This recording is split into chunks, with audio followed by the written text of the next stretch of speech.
Terima kasih Bapak Presiden. Bismillahirrahmanirrahim. Assalamualaikum warahmatullahi wabarakatuh. Selamat siang dan salam sejahtera untuk kita semua. Om Swastiastu, Namo Buddhaya, salam kebajikan.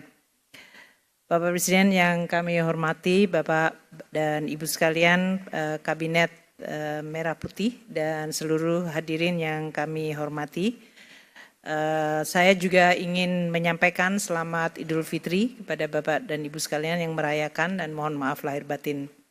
Kami akan melengkapi presentasi dari Pak Menko Perekonomian yang tentu lebih banyak kepada instrumen APBN karena ini salah satu instrumen di dalam pengelolaan ekonomi dan terutama dari sisi makro yang banyak sekali diandalkan pada saat menghadapi shock ataupun guncangan-guncangan. 4 hal yang akan saya sampaikan, pergeseran geopolitik yang sebagian tadi telah disampaikan oleh Pak Menko, tarif perdagangan yang diimplementasikan Amerika Serikat dan dampaknya, resiliensi dari perekonomian Indonesia dan bagaimana kinerja APBN. Ibu Bapak sekalian, kita semua memahami bahwa dunia berubah luar biasa. Pasca Perang Dunia Kedua, di mana pada saat itu negara Eropa porak-poranda dan harus dibangun, memunculkan suatu tekad bersama, terutama di negara-negara Barat, untuk memunculkan suatu institusi-institusi global seperti WTO, IMF, World Bank, di dalam rangka untuk mengelola perekonomian dunia agar bisa membangun kembali pasca puing Perang Dunia Kedua. Sekarang ini seluruh institusi global ini menjadi kurang efektif atau bahkan tidak efektif karena shareholder utamanya yaitu G7 terutama Amerika Serikat sendiri yang melahirkan institusi ini sekarang tidak lagi percaya pada institusi yang dibuat sehingga memunculkan suatu sistem yang sifatnya unilateral. Ini rule base yang selama dikenal sejak Perang Dunia Kedua sekarang menjadi tidak pasti. Di sisi lain memunculkan blok-blok baru termasuk BRIC tadi dan juga kebijakan yang semuanya cenderung menjadi dalam situasi tidak pasti intensitas dari persaingan yang sangat runcing, setiap negara pasti instingnya adalah menjaga domestiknya. Maka banyak kebijakan ekonomi menjadi inward looking.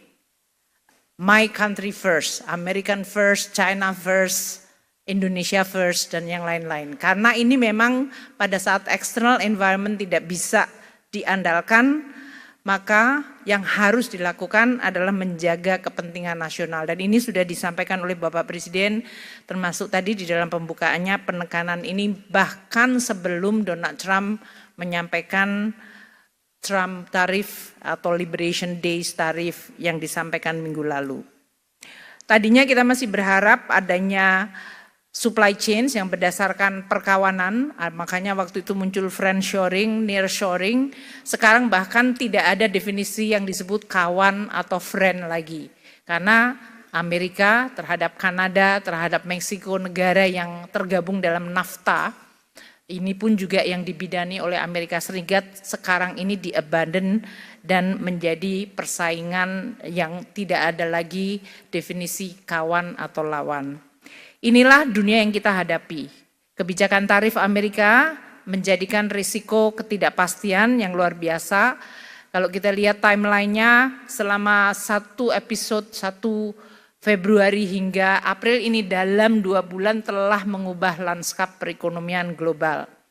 Pada saat Presiden Trump tanggal 1 April mengeluarkan executive order untuk mengatakan Kanada diberikan tarif 10%, dan untuk energinya 25%, Meksiko diberikan tarif 25% dan Tiongkok 10%, itu telah mengubah seluruh tatanan perkawanan yang tadinya dianggap taken for granted itu akan terus berjalan.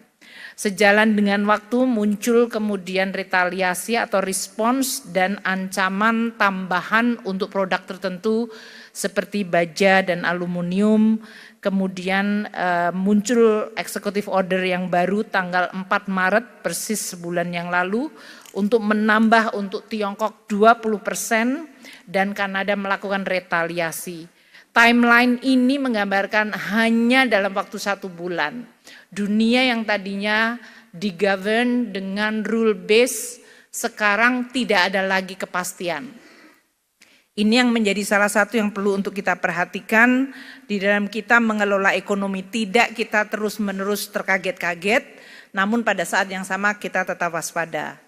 Tarif resiprokal yang disampaikan oleh Amerika terhadap 60 negara menggambarkan cara penghitungan tarif tersebut yang saya rasa semua ekonom yang sudah belajar ekonomi tidak bisa memahami. Jadi ini juga sudah tidak berlagu lagi ilmu ekonomi. Yang penting pokoknya tarif duluan. Karena tujuannya adalah menutup defisit. Tidak ada ilmu ekonominya di situ. Menutup defisit itu artinya saya tidak ingin tergantung atau beli kepada orang lain lebih banyak dari apa yang saya bisa jual kepada orang lain.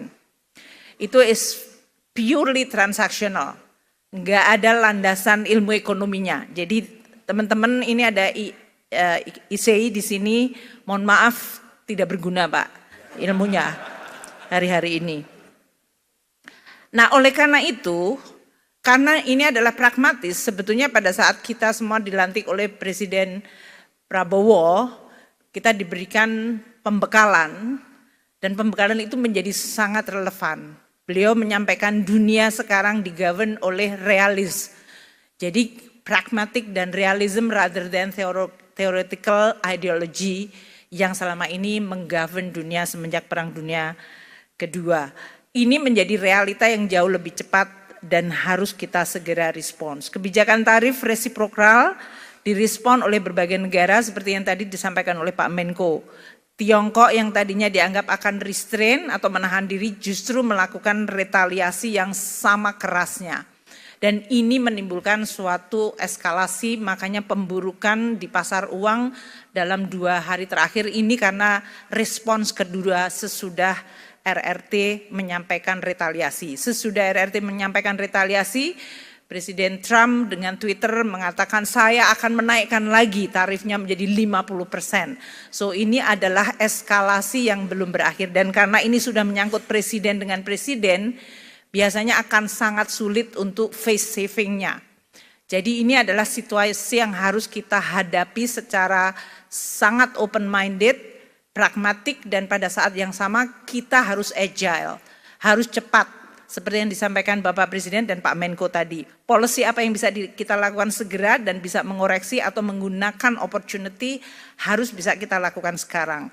Uni Eropa sebetulnya belum retaliasi tapi sudah ada di dalam paket. Tapi ini sebetulnya untuk salvo pembuka untuk renegosiasi. Kanada sudah melakukan retaliasi.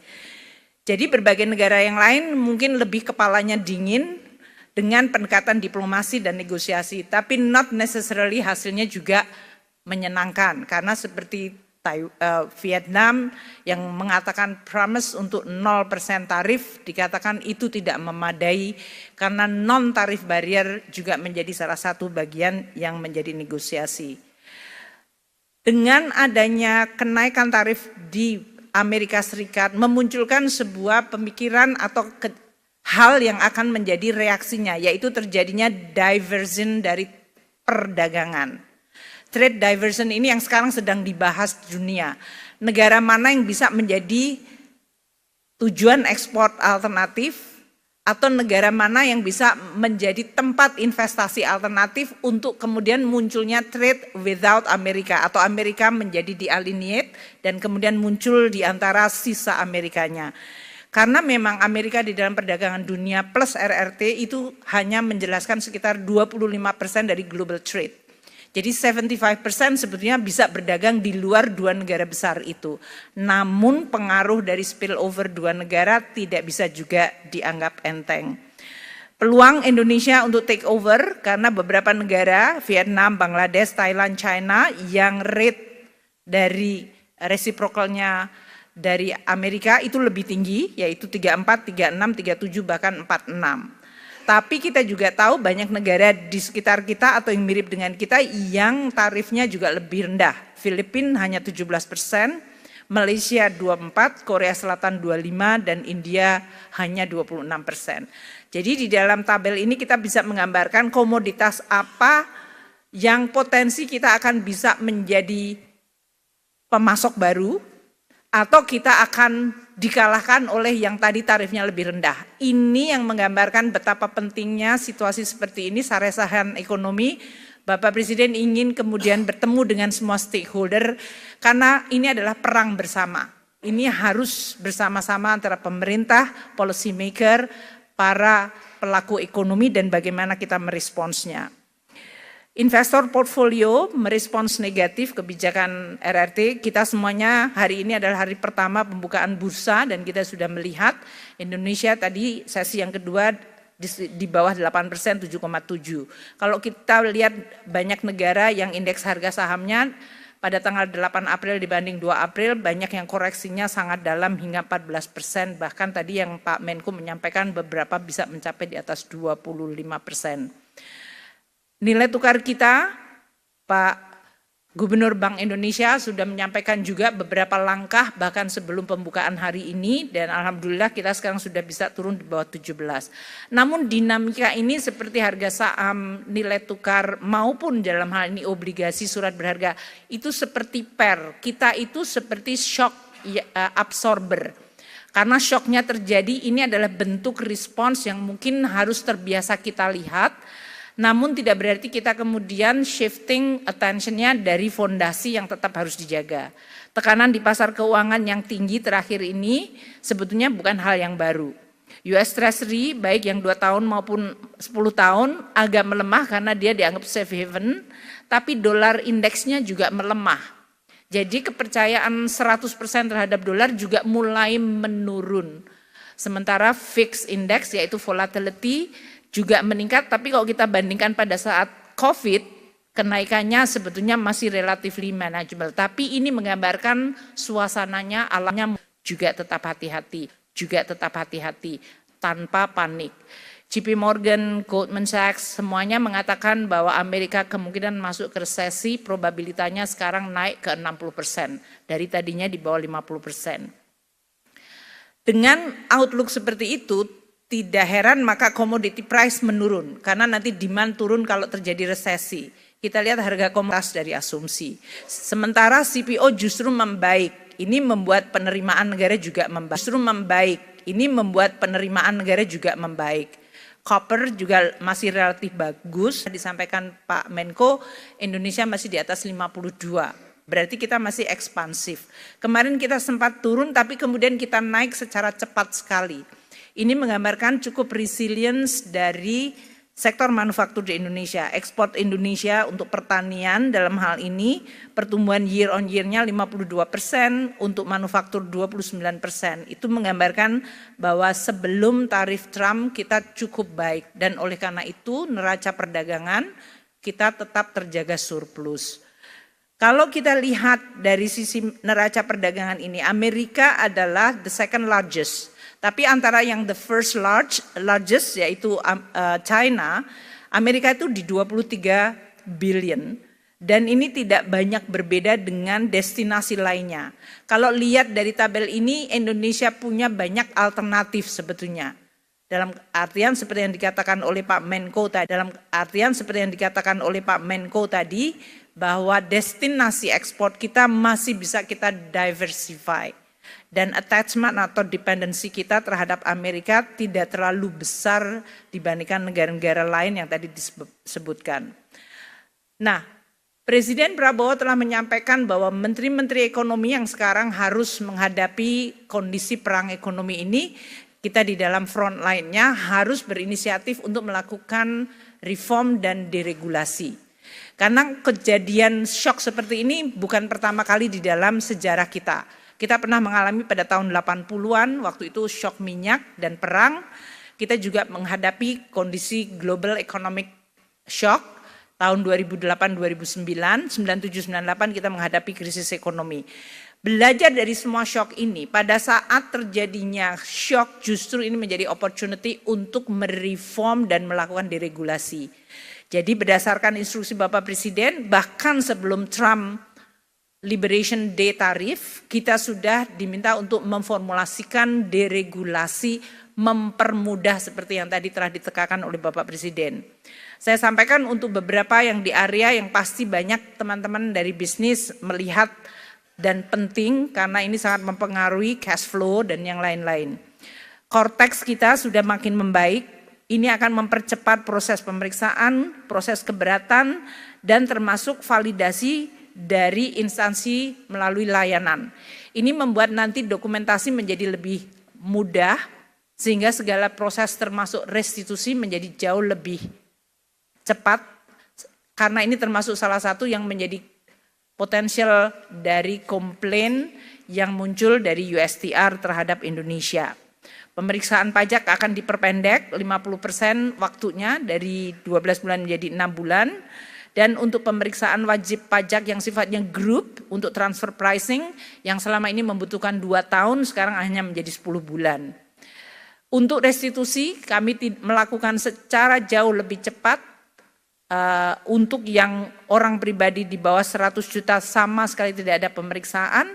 Untuk yang lainnya dengan adanya Cortex kita jauh bisa melakukan pengembalian lebih bayar PPN secara otomatis. Ini akan sangat mempengaruhi banget dari sisi cash flow dari perusahaan. Kita juga penetapan nilai pabean dan ini juga termasuk yang dikomplain oleh pelaku usaha, termasuk yang dari Amerika. Kita akan menggunakan rentang harga yang berbasis bukti yang valid, jadi ini lebih memberikan kepastian. Penghapusan kuota import dan peraturan teknis ini disampaikan oleh Bapak Presiden, ini akan sangat membantu karena kuota itu tidak memberikan penerimaan negara, menambah beban transaksi dan menimbulkan ketidaktransparan. Kalau ini dihapus akan sangat menentukan banget perbaikan dari sisi import ekspor Indonesia. Penyediaan perizinan dan tata niaga import akan disederhanakan berbasiskan IT dan data. Juga pergeseran dari pengawasan border menjadi post border dengan national logistic ekosistem di mana semua transaksi logistik ada di dalam digital teknologi, maka ini akan menurunkan waktu dan biaya logistik. Saat ini 53 pelabuhan dan 7 bandaran sudah terkonek dengan NLI. Sehingga seluruh transaksi itu semuanya digital dan jauh lebih cepat dan pasti. Kita juga mengimplementasikan HICO X-ray, dengan demikian petugas bea cukai tidak perlu harus melihat, membongkar, karena kita sudah bisa lihat setiap kontainer tanpa adanya intervensi dari petugas. Kita juga akan melakukan harmonisasi kebijakan dan administrasi perpajakan dan kepabeanan untuk aktivitas impor dan ekspor. Sehingga antara policy di hulu hingga ke hilir akan lebih sinergi. Ini untuk memudahkan berbagai transaksi restitusi, perbaikan proses kerja dan fasilitas import. Kami juga telah mendapatkan feedback dalam situasi seperti ini mungkin ada perusahaan merger, akuisisi itu perlu untuk lebih cepat dan biasanya ini terhalangi oleh policy karena adanya implikasi perpajakan. Kami sangat terbuka untuk membuka dan melihat aspek perpajakan agar perusahaan-perusahaan yang perlu melakukan merger akuisisi itu jauh bisa lebih agile karena situasi memang mengharuskan begitu.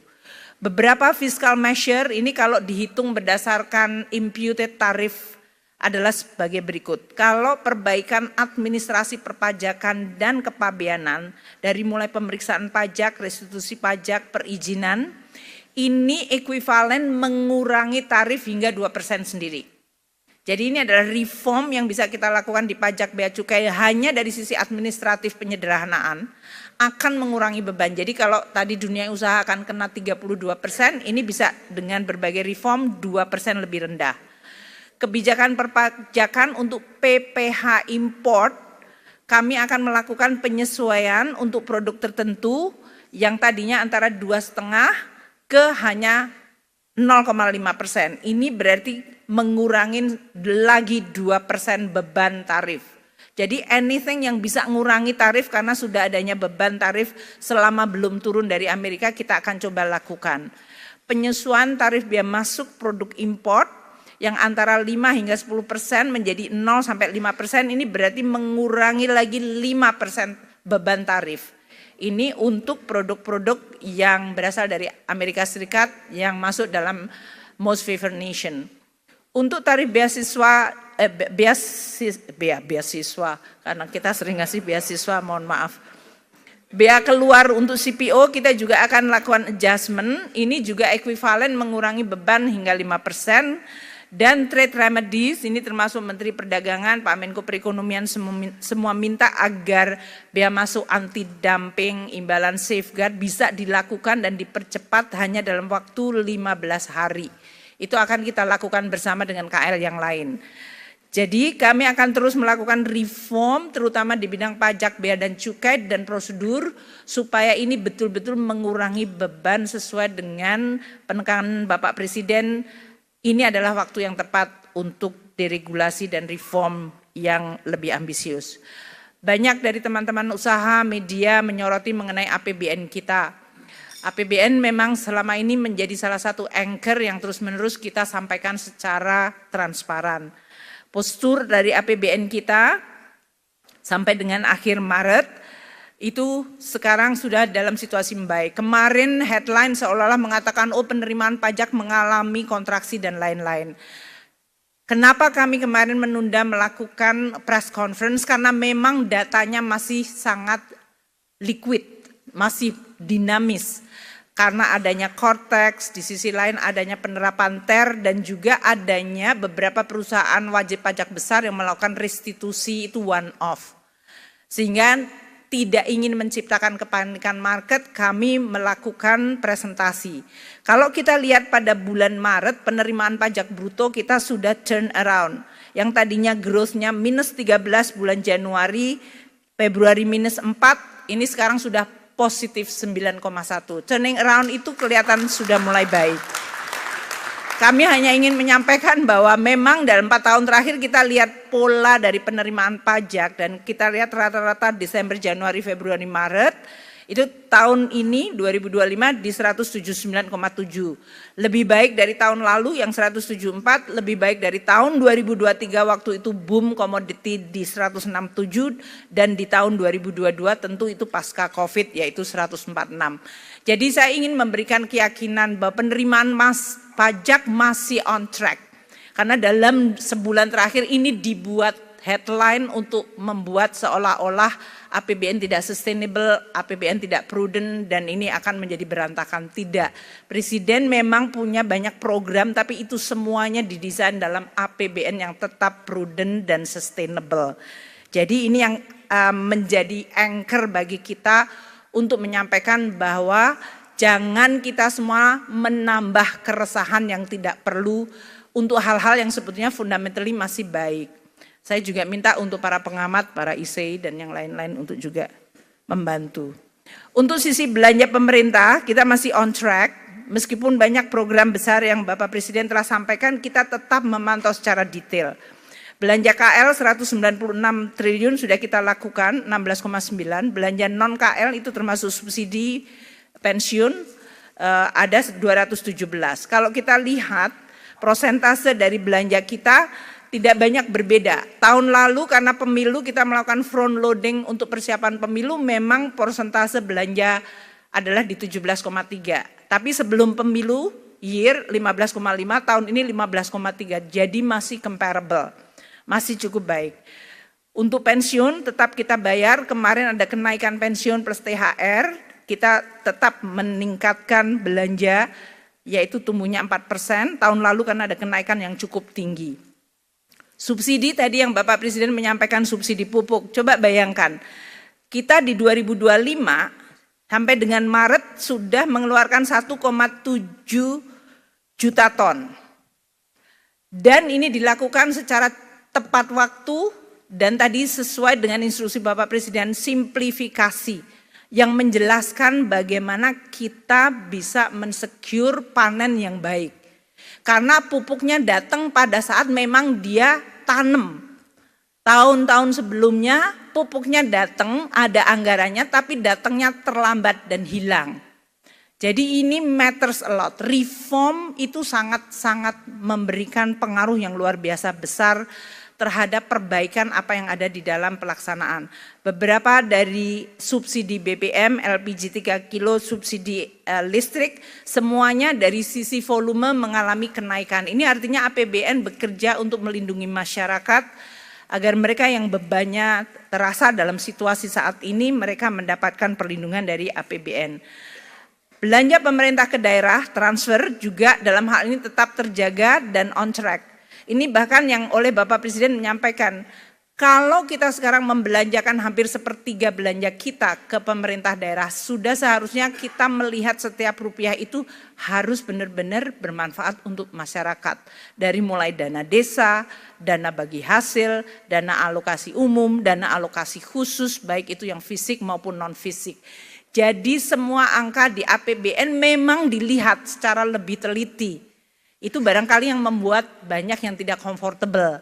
Tapi ini tujuannya adalah untuk supaya meyakinkan bahwa setiap rupiah bekerja untuk bisa dinikmati oleh masyarakat secara langsung.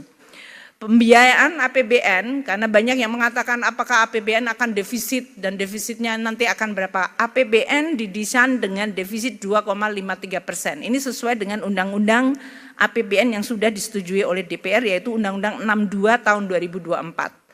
2,53% itu artinya defisit 616 triliun. Sampai dengan sekarang defisit dan pembiayaan kita bisa isu 250, untuk surat berharga negara kita 282. Memang terjadi kenaikan karena kita melakukan front loading, mengantisipasi bahwa Pak Trump akan membuat banyak disruption. Jadi kalau kita melakukan front loading bukan karena kita nggak punya duit, karena kita memang strategi dari issuance kita untuk mengantisipasi ketidakpastian yang pasti akan membuat kenaikan. Jadi dalam hal ini kami ingin menyampaikan bahwa kita akan tetap menjaga APBN dan terutama utang kita secara tetap prudent, transparan, hati-hati. Dan ini yang menyebabkan tadi disampaikan oleh Pak Menko, rating kita tetap terjaga, stable, bahkan outlook-nya pun tetap stable. APBN adalah instrumen untuk membiayai banyak program-program penting. Ketahanan pangan yang Bapak Presiden telah sampaikan tadi. Kita telah memberikan subsidi pupuk 1,3 juta ton di the first 3 months. Ketahanan energi, subsidi BBM, subsidi listrik, makanan bergizi sudah 2,6 juta penerima.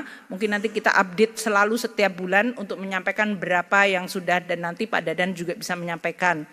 Program-program pendidikan tetap kita jaga. Presiden meminta agar ini tetap dijaga. Bahkan ada inisiatif-inisiatif baru, itu semuanya dibiayai di dalam amplop APBN yang ada.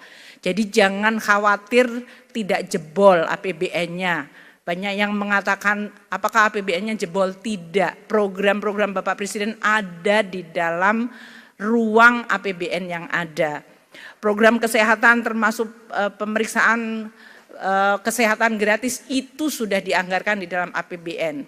Pembangunan desa termasuk koperasi desa itu juga nanti akan menggunakan dana desa. Governance-nya yang kita sekarang work out, tapi tidak menambah amplop sehingga kemudian orang menganggap oh akan ada pengeluaran yang akan membuat APBN kita menjadi tidak sustainable. Pertahanan semesta baik untuk alutsista dan juga industri pertahanan dalam negeri itu semuanya ada di dalam APBN kita. Dan Danantara yang di-establish termasuk penggunaan dividen itu sudah kita perhitungkan. Jadi kami ingin menyampaikan bahwa APBN tetap terjaga sebagai anchor confidence karena ini penting sekali. Dan antara dalam hal ini kami dengan Pak Rosan dan Menteri BUMN akan terus bekerja bersama. Seperti yang disampaikan oleh Bapak Presiden, ya harus dikelola secara prudent, transparan karena ini adalah harta untuk anak cucu kita. Kita akan mendesain dengan tata kelola di mana whistleblower ada, oversight cukup kuat, dan penekanan untuk tidak ada konflik kepentingan dan bebas korupsi. Untuk program-program yang sudah diidentifikasi tetap akan dilihat secara profesional, sehingga tujuan yang baik dilaksanakan dengan baik dan dapat dikelola dengan amanah dan accountable. Itu yang tentu akan memberikan assurance. Bersamaan nanti kita akan bersama-sama dengan teman-teman BUMN dan Danantara untuk terus menyampaikan kepada para investor yang masih menanyakan, karena Danantara dan APBN termasuk dua hal yang terus dipertanyakan. Tapi saya ingin menyampaikan bahwa kami bertanggung jawab untuk menjaga kepercayaan Presiden, mission yang diberikan oleh Presiden, tapi juga kepercayaan dari market dan masyarakat. Karena itu semuanya adalah sama, tujuannya baik, dan oleh karena itu kita akan kelola dengan baik. Demikian yang bisa kami sampaikan, semoga bisa memberikan kejelasan dan juga memberikan juga ketenangan bagi masyarakat dan seluruh pelaku ekonomi. Terima kasih. Wassalamualaikum warahmatullahi wabarakatuh.